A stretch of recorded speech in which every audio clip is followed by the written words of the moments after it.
Wolverine and Ghost Rider team up, and then they fight, and then they team up again. They're like a high school couple, but this story is amazing. Now, this initially picks up with kind of a recap to a degree that we don't need to go super in-depth into. Suffice it to say, in the Ghost Rider stories, Ghost Rider and Wolverine have kind of been teaming up a little bit. And when I say team up, I simply mean that Wolverine ripped a demon out of Ghost Rider's head. But one of the things that we're told here is that the two of them have a lot of history together. And what this does is this goes way back to the early days of really Wolverine's career with the X-Men over at the Xavier Institute and the arrival of a kid named Bram. Now, here's the cool thing. This kid is he's like the kid from The Omen, right? Like something's just a little off about him. And it's one of these things where no one knows exactly what it is that's going on. But he is brought to the Xavier Institute by a woman named Ada. Now, of course, this leads to Wolverine showing up, popping his claws, being all intimidating and all that kind of cool stuff. This is back in the day when Wolverine was like Old Testament. So like death and destruction, wrath of God, that kind of thing. But of course, almost immediately Xavier appears and then tells Wolverine to leave and sits down and starts talking with Ada. Now, what happens here is as they have this conversation, she's not bringing him here because she basically is going on the assumption that he's a mutant. She is, but she isn't. It's really more that she just doesn't understand what's happening with him. And she saw on TV how Xavier seemed to be an expert in mutants, and so in turn, she's asking him for some measure of help. Now, the reason why this is important is this actually gives us a time frame, and this tells us it happens around the time of Days of Future Past, which is to say when Xavier was making the rounds on national television trying to publicize the peaceful coexistence between humans and mutants, that kind of thing. But what Ada says is that she's a social worker who's been assigned to Bram's case, and all the other ones had basically quit. And she said that he'd been in like a dozen foster homes, but things never seemed to work out. And she says that there's just something about him that scares other people. Things happen around him, they say. Pets die, people disappear. Some say they hear strange noises, a voice that doesn't sound like his own, that doesn't sound human. And of course, she asks, are you able to help? And one of the cool things that kind of happens here, and this is actually a great throwback, you end up seeing like Nightcrawler teleport in, grab some ice cream, and then like teleport away. Kitty Pryde shows up and she's kind of upset about it, and then she leaves. This is a throwback to the Chris Claremont era of the X-Men because he would do this all the time. You would see like these small little moments that happen, and it would kind of give a really greater depth to what was going on just in general with the X-Men at the time, right? A lot of background stuff happening, so it was kind of fascinating. But Xavier chooses to read the mind of this kid, and when he does, he's met with a kind of force of energy that is incredibly overwhelming. Now, there's a couple things to glean from this, right? To the non-X-Men experienced person, they would just kind of say, okay, so like it's a really powerful being, but it's immensely powerful. And the reason for this is that when it comes to Charles Xavier, even at this point in time, his telepathy was on a whole nother level. A perfect example of this is when he got into a psychic fight with the Shadow King. And that was the whole basis behind the formation of the X-Men, that he met the Shadow King in Egypt. The two of them had a kind of psychic battle.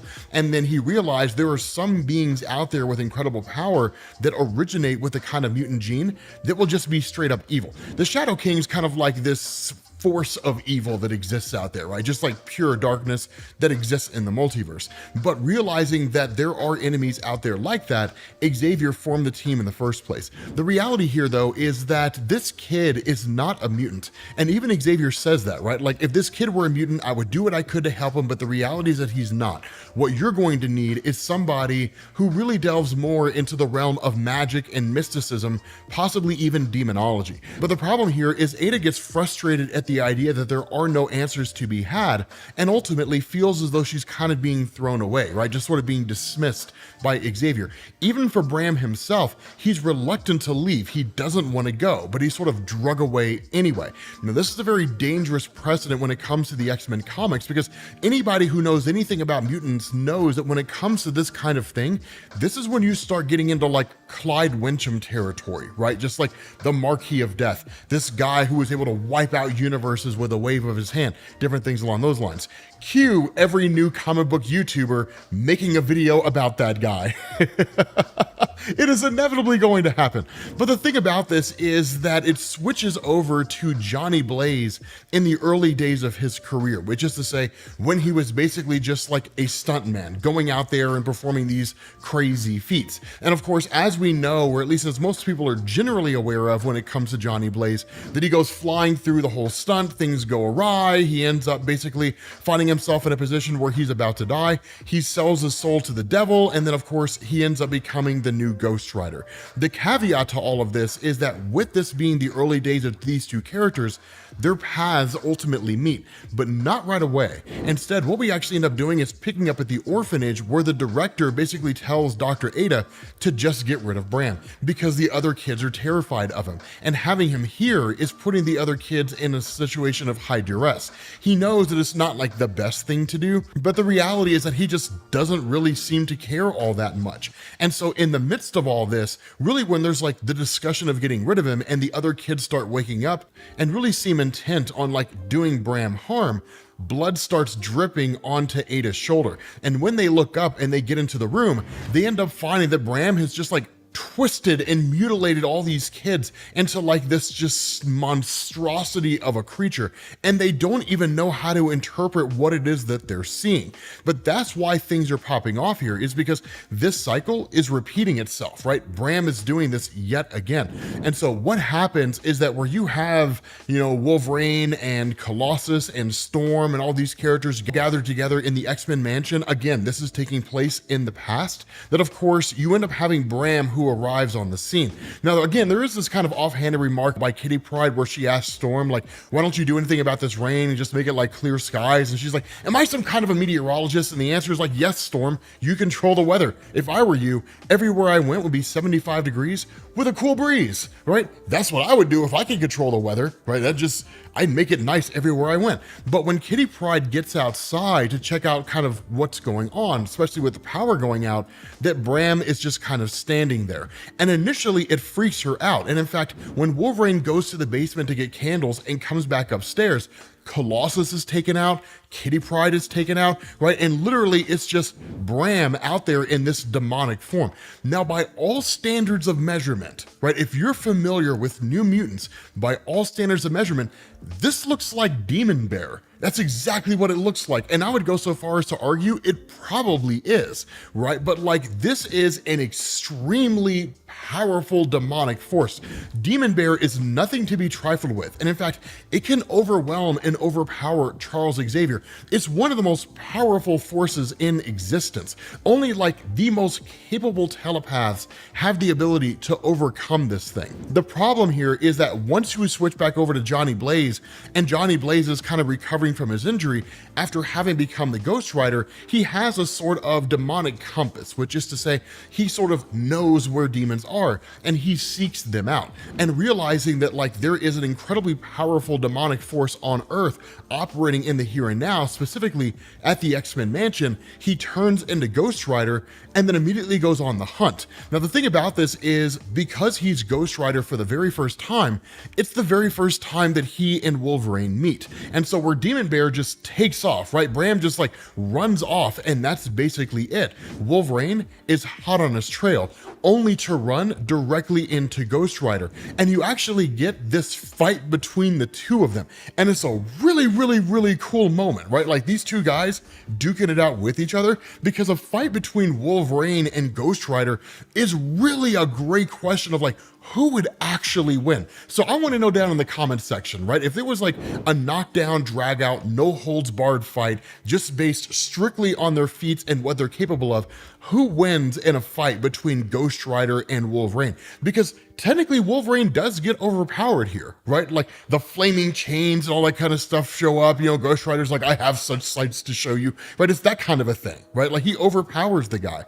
And so I want to know who you all think would actually come out on top in like a fight to the death between these two guys. But following this, you basically pick up with Ada, where she ends up finding Bram just kind of walking down the road. And Ada ultimately takes him in. That where he talks about how all he wanted was a family, he didn't want to be left alone, and she realizes that the director of the orphanage is just going to get rid of Bram at the first opportunity that he gets. The only person that really seems to care about him is Ada, because she's emotionally invested. And so switch over to the present day. Something's popped off. We don't know what it was, but things seem to go sideways pretty fast, because the house that Ada resided in after taking Bram in has now all gone to pot, right? Bram's all grown up. He's like an adult now. But the issue is that he has basically done the exact same thing he did before, which is twisting everybody's body parts into like this just monstrosity that resembles something that you would see in some modern art museum or something like that, right? It's pretty messed up. But with Ghost Rider and with Wolverine brought together due to this circumstance yet again, the two join forces to basically track down and destroy one of the most powerful demonic entities that's ever existed in the history of Marvel Comics. Now, one of the things that they realize in their journeys as they come across this just kind of gigantic crime scene with all these police lights and everything is that not every mutant was forced off of Earth by Orcus, that some of them actually went into hiding. These particular mutants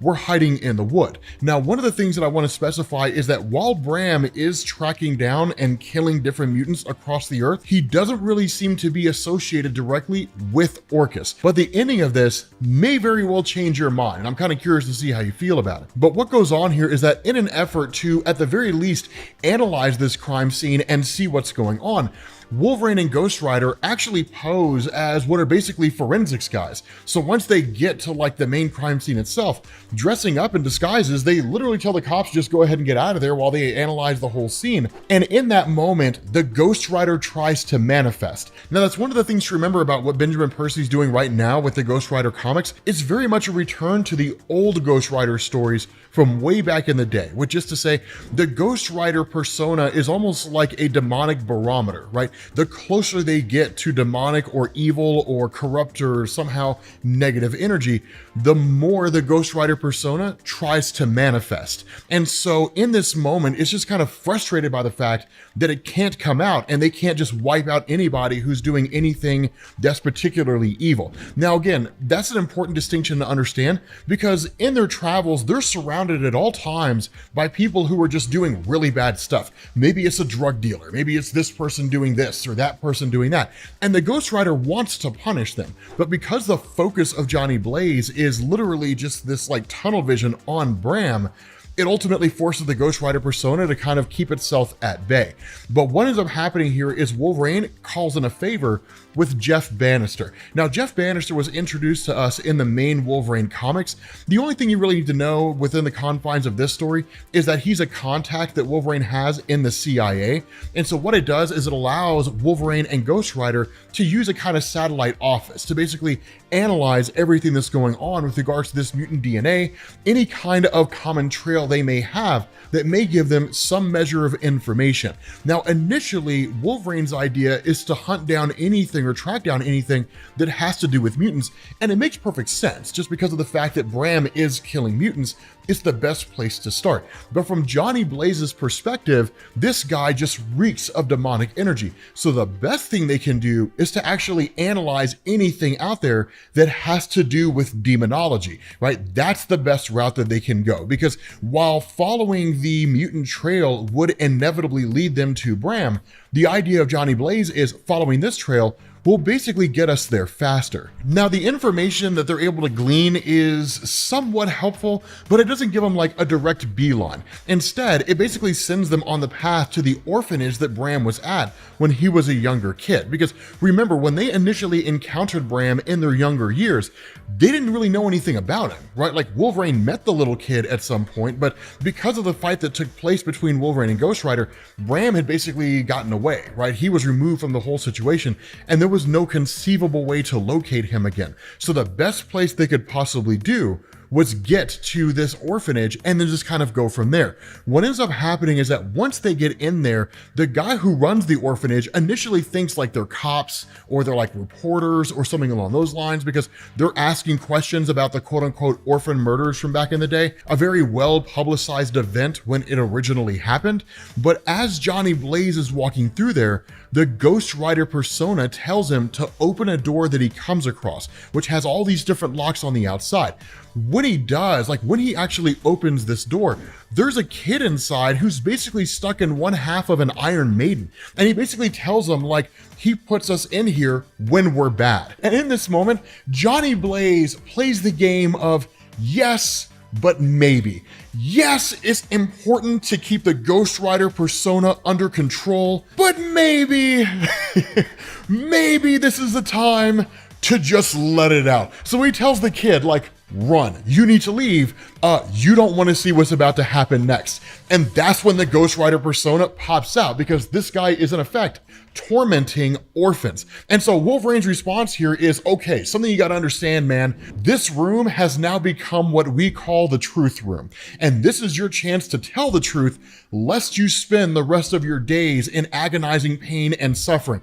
Now, what we see here is something that we actually haven't seen in the Ghost Rider comics recently. And a lot of you guys have asked about that. A lot of you guys have asked, when are we going to see the Ghost Rider do the penance stare? And that's exactly what we get. It's this amazing moment, right, where he says, the way to extract information is through pain and penance. And he gives this guy the penance stare. Now, for those of you guys who don't know what the penance stare is, it's basically an ability of the Ghost Rider to force a person to feel all the pain they've ever inflicted anybody all at one time. Now, the penance stare is used in different ways. Sometimes it's used as a form of punishment, and literally it just kind of leaves the person in a catatonic state. Sometimes it'll kill them, sometimes they'll go insane, but in this instance, it's being used for information. So I would go so far as to argue it may very well not be the full-on penance stare with the 100% potency that you normally see, because this guy's still conscious. He's still living, right? Like, I mean, he hasn't been driven to the point of insanity and is like clawing his eyes out of his head, you know, out of just complete and total madness. But what he does is he simply says, somebody was here a month ago, someone asking the same questions, they took the files on Bram. And so despite the fact that the files are gone, Ghost Rider is able to kind of see the files in his own mind, because of course this guy had witnessed the files as well. Those memories are transferred. They're of course in turn transferred to Wolverine, and that's when he gets to see the totality of the nature of Bram. That ever since this kid was little, right, like when he was first brought to the orphanage, this has been his whole shtick, right? Like going through and basically tormenting, mutilating the whole nine yards, any number of things, but just appearing incredibly disturbed. And in fact, there was a particular instance here when there was a suspicion of him having like schizophrenia. Of course, we also learn his name is Bram Stroud. And so with this information, Ghost Rider in turn informs Wolverine, the man who removed the files worked for the government. He had a federal warrant. The address listed should be familiar to us both. Hell's Backbone in Utah, where we raced the devil once before, right? That took place in the Ghost Rider comics. It was a pretty cool moment because Wolverine basically ripped a demon out of Ghost Rider's head. It was pretty dope, right? But he says it's a frail spot, a place where things spill over, a perfect location for their research.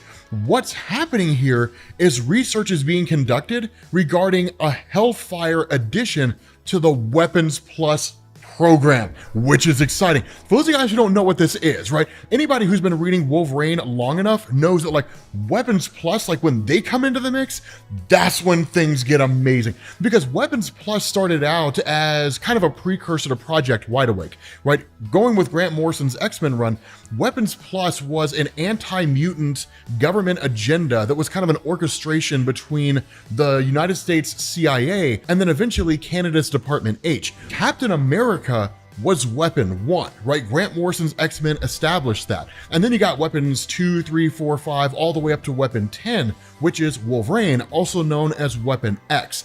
The whole idea behind Weapons Plus is to basically just create super soldiers. And if they're able to find a way to harness a being with demonic power that can in turn be used for their own purposes, I mean, it would dwarf anything and everything that came before. There's no telling what could come out of this. So we are picking up with the character of Bram. Now, for those of you guys who are following this story, you know that it jumps back and forth between the past and the present. And all we really know is that years ago, Bram was introduced to us as a kid who was possessed by some kind of a demon, and that in the modern era, he's traveling around the world and killing mutants wherever he finds them. So jumping back to the past, what we end up doing is picking up with Bram, where he's brought to really like an old folks home, right? Hospice and home care. And what we find out here is that this demon kind of has to feed. If it doesn't, it'll just simply seize control of Bram, and Bram will just attack whoever happens to be in sight, regardless of the circumstance. So it's just kind of letting the beast loose for a moment. And it's pretty dark, because what ends up happening is this kind of adopted mom, if you want to call her that, when she gets there, they pay a guy under the table, and this kid in turn just like destroys this old lady, right? The beast comes out, just completely annihilates her, and that's it. Now, one of the interesting things about this, and it wasn't something that's really been explored until now, Bram doesn't like this life. He doesn't like being possessed by this demon, this kind of entity.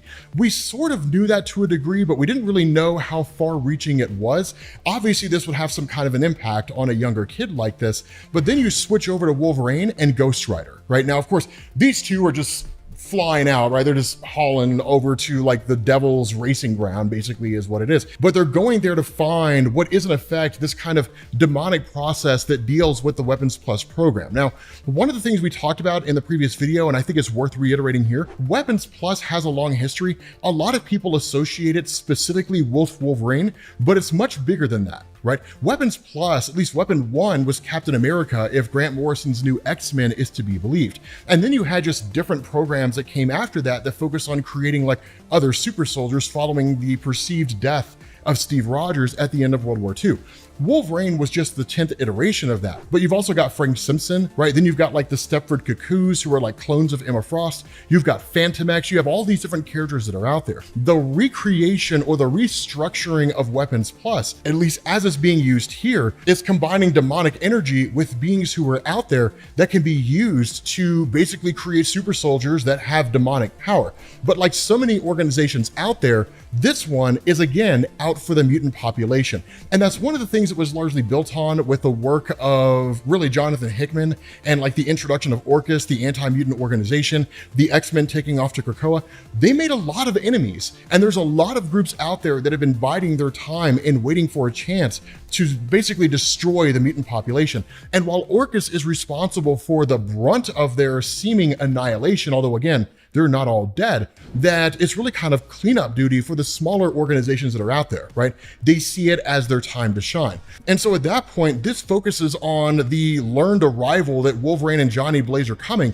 And what you have here is a guy named Father Pike. And literally, it's just kind of like, these guys are on their way. Father Pike doesn't care too much about Johnny Blaze. The person he's after is Wolverine. So again, we don't really know how far reaching this goes with this guy, but it is cool. And so at that point, you switch over to Jeff Bannister, who was introduced in the Wolverine comics as being what's basically Wolverine's contact in the CIA, as well as a great friend. The issue is he's been doing some kind of recon work on the side, focusing a lot on like demonic stories and information and so on and so forth.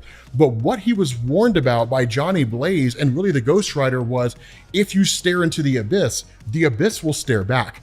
Do not get too deep into all of this research, because you're talking about demonic stuff, right? It doesn't just require you to be messing with tarot cards in the real life, right? This transfers its energy and its essence through a variety of different methods, different mediums.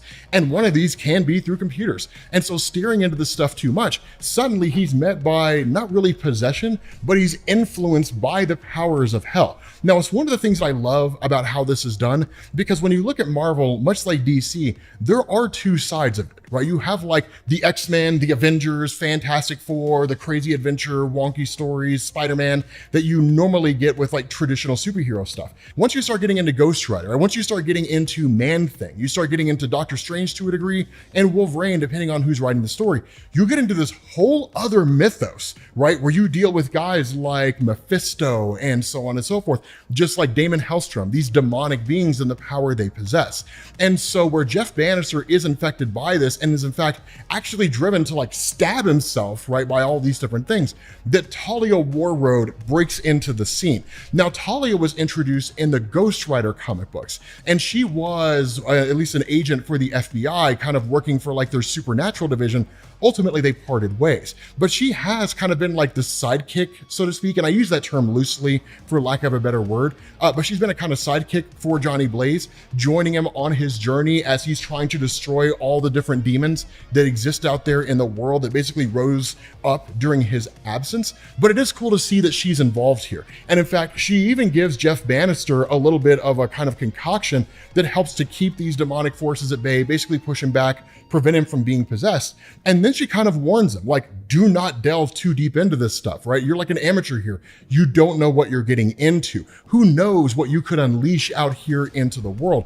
It's not for the faint of heart, right? So you don't really get a whole lot with her. It's really her just kind of issuing a warning and then seemingly sticking around. But you transition to Wolverine and Johnny Blaze once they get into the facility itself. And what they find here is that unlike in years past, when Weapons Plus just would modify human beings, or they would turn somebody like Wade Wilson into what would basically become Deadpool, so on and so forth, that what you have going on is, again, them trying to create demon beings, right? Demonic monsters by basically restructuring human DNA and so on and so forth.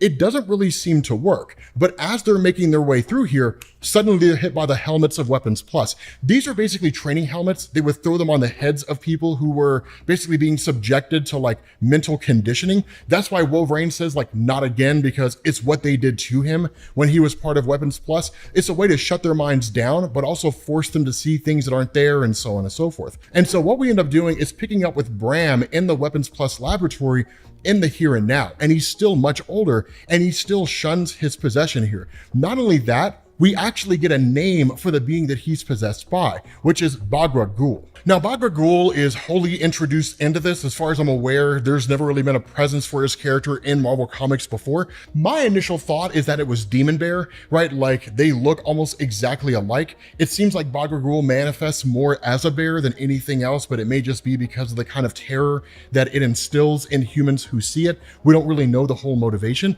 but Father Pike, in speaking to Bram, kind of refers to this as a bit of a gift, right? Bram refers to it as a curse and has for the longest time.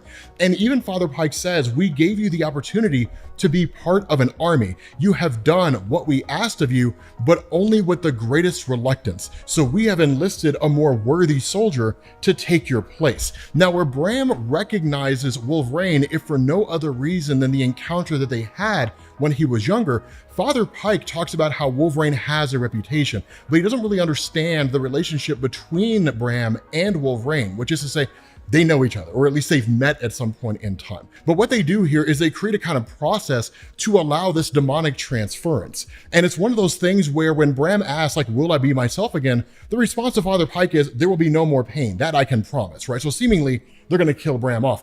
Guys like Father Pike don't make statements like that unless something nefarious is going to come out of it. And so following that, Wolverine kind of muses to himself about his own berserker rage. With his mind kind of being shut down, what it looks like is he's consciously aware of what's going on, but he's there and not there at the same time. And so he says, like, Johnny talked to me about what it feels like when the Ghost Rider takes over. He says it's like watching a horror movie on a top volume TV that's plugged into your skull. I can relate. When rage finds me, I become someone else. Sometimes, breathing heavy, I'll take in the wreckage all around me, the blood dripping from my claws, and hardly know how it happened.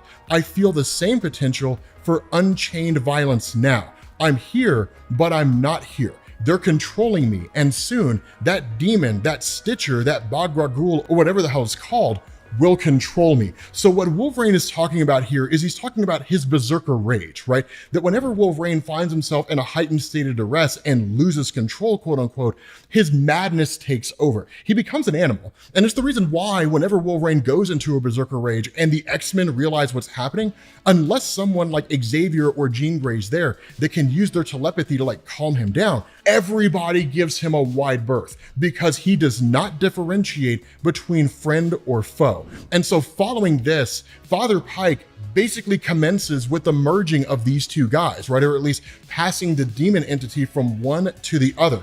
And following that, Wolverine becomes the Hellverine, right? Literally a demonically possessed Wolverine. He says, my veins burn like channels of lava. I feel jaws gobbling the inside and the outside of me, but somehow I managed to break free for one last stand before Bagra Ghul stitches himself onto me, and I become Hellverine, right? Possessed by a demon, and he looks amazing. And so simply just following orders, what ends up happening is he is sent by Father Pike out into the world to kill every mutant he can possibly find.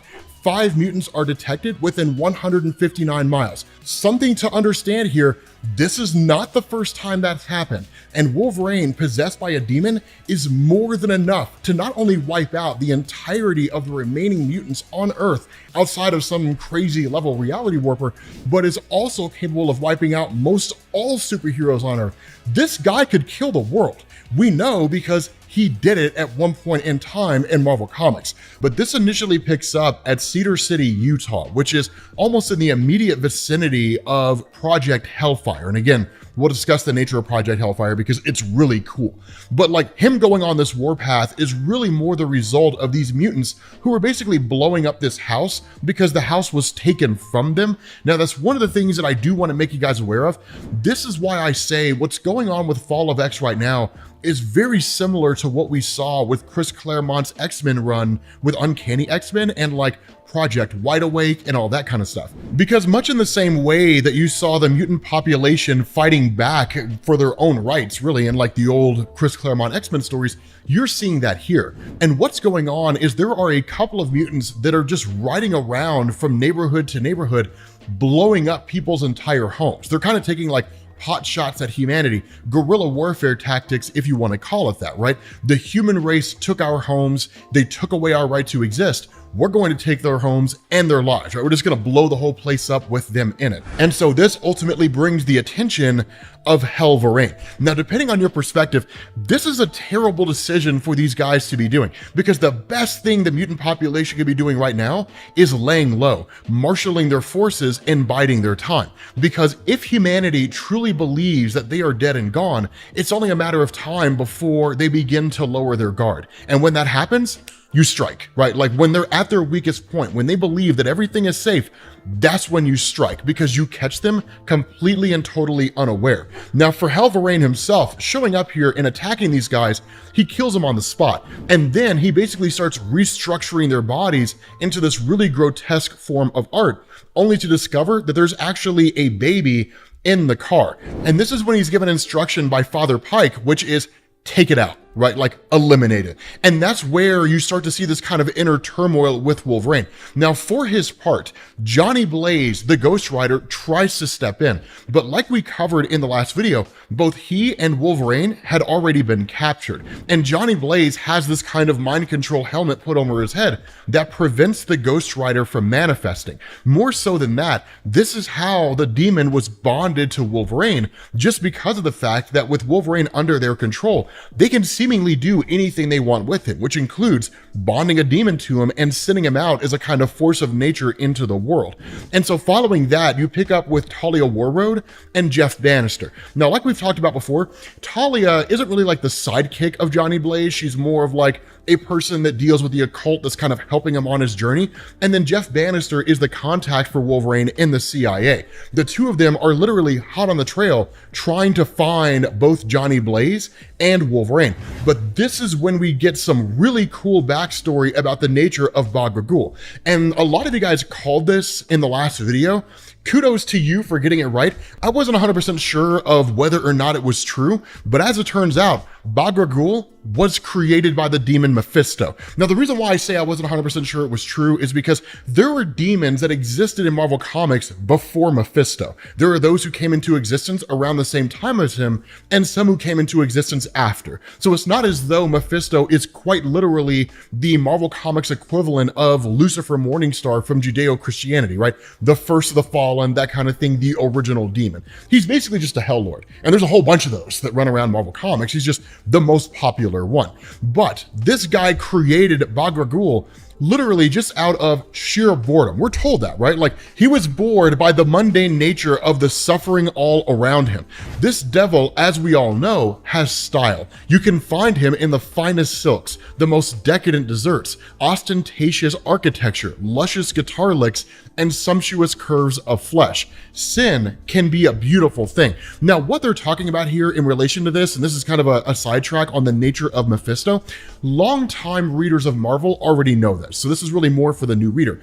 Mephisto is this guy that will approach you in any point when you seem to be your most vulnerable, or when it's the best possible opportunity for him to strike a bargain with you. It doesn't necessarily have to be something where like your life is coming to an end, or if you lost everything and you'll do anything to somehow get it all back. It's not always like that, right? It's maybe just some kind of guy out there who is in an orchestra and he wants to be the best violinist. And so Mephisto will come to him and he will make a deal.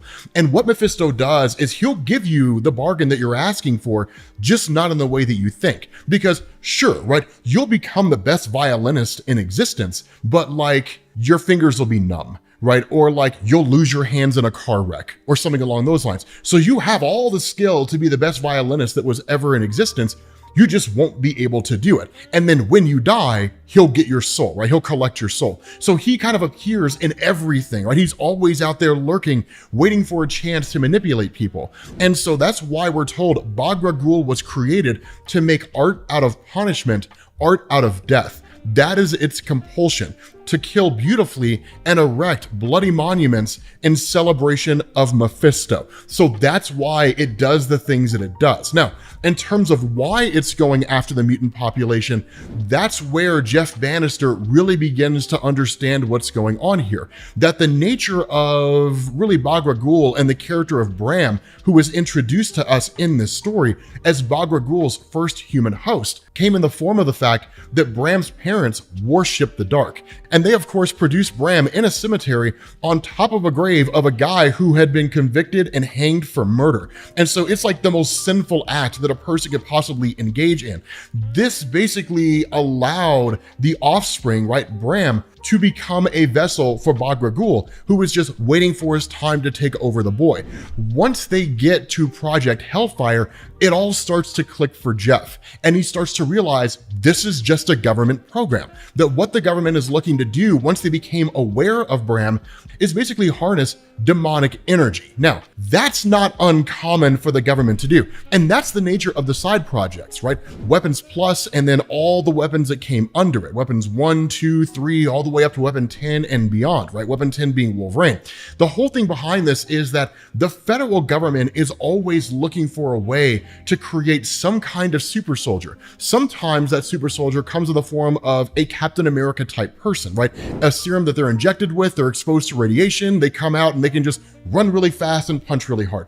Other times it's bonding adamantium to people's skeletons. But any method that they can use to develop some kind of a super soldier that can be used in next gen warfare, they will take. They always contract out in doing so. And so seemingly the federal government is well aware of what it is that Father Pike is doing, but the ends justify the means. Because if what they can do is take a demonic entity and then bond it to a living host or an entire platoon of soldiers, they would basically dominate the entirety of modern warfare, right? Nobody would be able to overcome them. So it is very, very shady, but it's just the nature of government programs in Marvel Comics.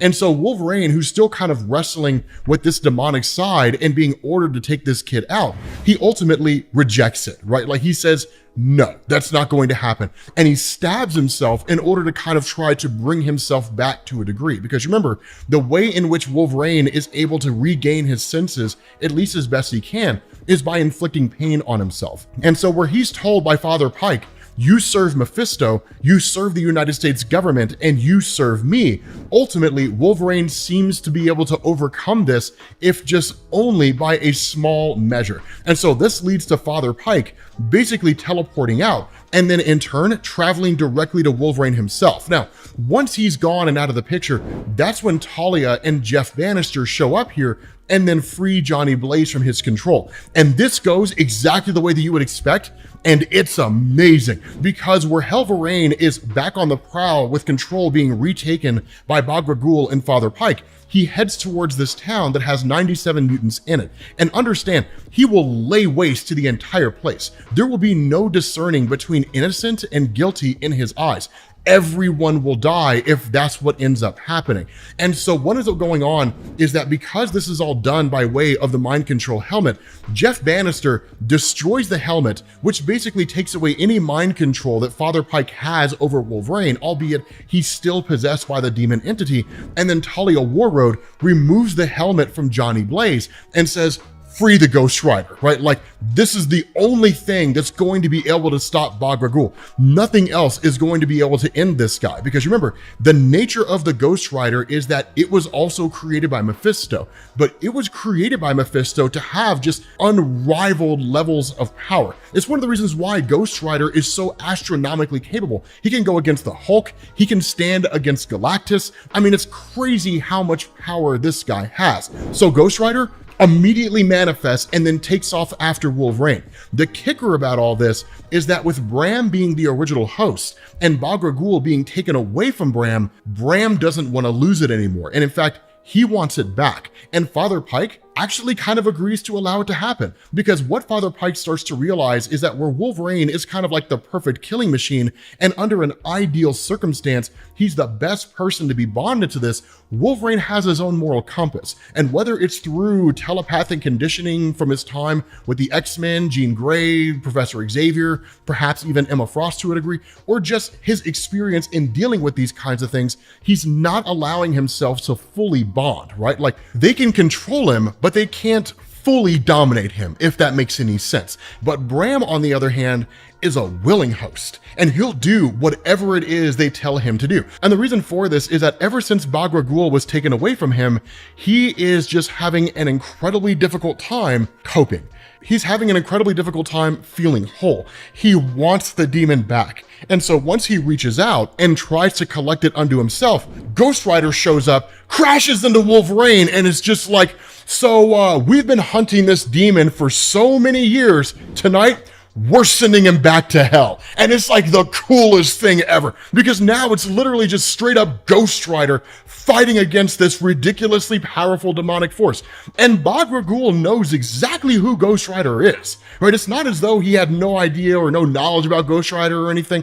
He doesn't really express a whole lot of fear here, like, oh my God, it's Ghost Rider, what am I gonna do? It's not really anything like that, but it's like, you failed Mephisto. Your job was to be a force of reckoning on Earth for Mephisto, and you turned against him, and you basically became a force that sends his forces back to hell. And so he's like, I will make a monument of your bones for every demon in hell to piss on. And the response of Ghost Rider is, you cannot punish me because I exist in a state of constant punishment, and I am no one's servant, right? And so he says, wake up, Wolverine. Just because you carry chains does not mean you are a slave to Mephisto, which is true, because Johnny Blaze was supposed to be a slave to Mephisto. He escaped that fate, and then he became a guy who traveled around the world and sent demons back to hell. And so while Father Pike is watching all of this, he's just kind of astonished by it all, because Wolverine, as the Hellverine possessed by Bagra Ghul, actually starts to overcome Ghost Rider and doesn't really kill him, but he seemingly overpowers him. And so Father Pike says, like, come with us, right? But the response of Wolverine is, no, like, I'm done with all of this. And so Father Pike pulls Bagra Ghul directly out of Wolverine and starts to reinsert the entity back into Bram. And the funny thing here is that Wolverine is kind of able to pull it back unto himself, right? And just say, no, like, that's not going to happen. So what this does is it really introduces the idea that despite all the power that Bagra Ghul has as a demonic entity, he's still beholden to the will of whatever host he's bonded to. which is a great caveat here. It's a great way to explain why it doesn't just jump from one host to the next, wreaking havoc around the entirety of the world. I do love that, right? And in fact, that's been an on-running theme in the Ghost Rider comics for quite some time. And so what ends up happening is that using this one last bit of power that he has at his disposal, Hellverine stabs Father Pike, right? Kills him on the spot using his claws, and then in turn, throws him into the fire pits that are going to send him to hell. Because what had happened is he had opened a kind of portal of sorts, beseeching Mephisto, asking for Mephisto's aid in harnessing and controlling the power of Bagra Ghul. Well, now Father Pike gets exactly what he's looking for, right? Like, you called down the thunder, my friend, and now you got it. You wanted to see Mephisto? Go see him, right? Spend the rest of eternity burning in hell. Mephisto's gonna be happy to have you there, right? He doesn't care who's in hell, as long as he has the most number of people in his section of hell. Following that, Bram jumps onto Wolverine and then immediately starts absorbing the entirety of Bagra Ghul into himself. And that's when Ghost Rider makes this amazing monologue, right? He says, the spirit is a curse, but it's a curse I have to live with. We're entwined at this point, one and the same. I know the Rider feels the same as me. So as powerful as Wolverine might be, Bram is home for Bagra Ghul. They've killed together, now they'll die together, caught in the punishing light of my damnation stare. Now, the damnation stare of Johnny Blaze is a relatively new ability that was introduced in 2019, but we haven't really seen it used all that often. So this is one of the first times that we actually get to see it in full display, and it's amazing. So there's two things to know about the damnation stare.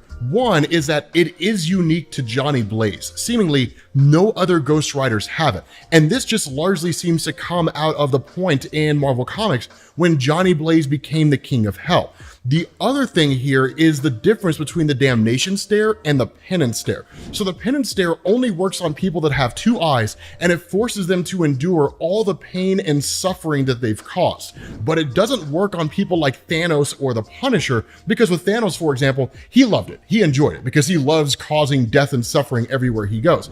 And the Punisher genuinely believed that what he was doing was right, so it never really impacted him on that level. But for everybody else, they'll just experience horrible, horrible pain and usually end up in a catatonic state.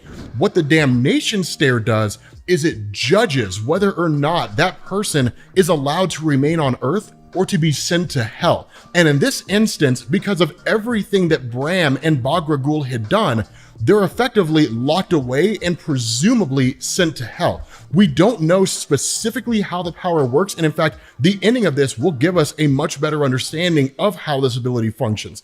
But once this stare is done, Johnny Blaze reverts back to his human form. And then of course, the entirety of the Weapons Plus Project Hellfire lab is effectively destroyed, right? The whole place is just burned up and blown up and the whole thing goes away.